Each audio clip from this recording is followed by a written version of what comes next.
I would treat it as a health issue. Sabihin ko, if you're raising the matter of drug use or the use of illegal substances, first of all, if that's a crime, but the president is immune, all talk about that would therefore have to wait until such a time as you have evidence and you can file it in the appropriate proceeding at the appropriate time. However, if this is being raised as a health issue, we can assure the public that the president is in good health. There is no indication of any health-related repercussions of use of substances, illegal or otherwise. Ganito raw ipapaliwanag ng dating press secretary ni Pangulong Bongbong Marcos ang mga tanong at hamon ngayon ng taong bayan na mapadrag test ang punong ehekutibo. Pero ayon kay Attorney Trixie Cruz Angeles, maraming factor kung bakit hindi ito sinasagot ng direkta ni Marcos Jr. Actually, I understand that they are ignoring it because it is in fact difficult to deal with. Mahirap pa. Paano niya sasagutin yon? Either way, he will have to admit to previous drug use or he will lie.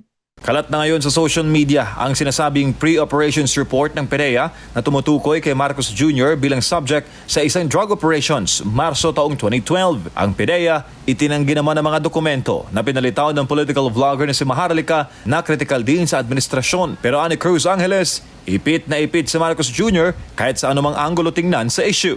Pag pinag-usapan niya yun, then it will open up. Are there any repercussions to those previous drug use? And that now becomes a health issue. And the health issue is a matter of public concern. So mahirap talaga yung position nila.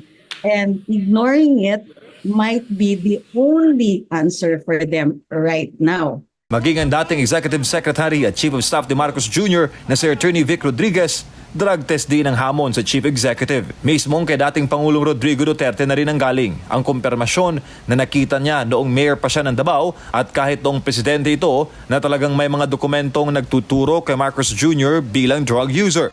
Bawa ni mong cocaine, sige mo nag-agas. Sige, kamito na lang. For demonstration only. Dili ko bangag ha. At ngayong may mahigit 13 billion pesos na halaga ng shabu na nakumpiska sa isang checkpoint sa Alitagtag, Batangas sa mga otoridad, maniniwala naman kaya dito ang taong bayan.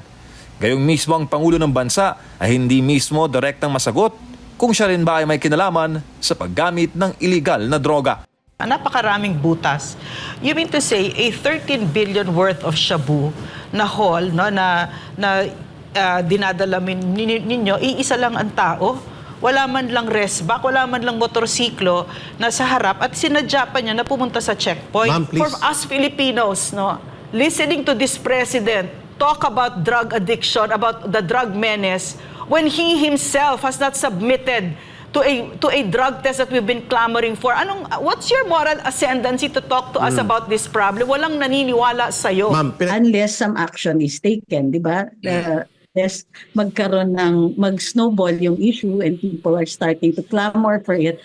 Tapos kung maingay na, nayuyugbog na sila and the refusal to acknowledge even the question will now become a matter of his own security, the security of tenure.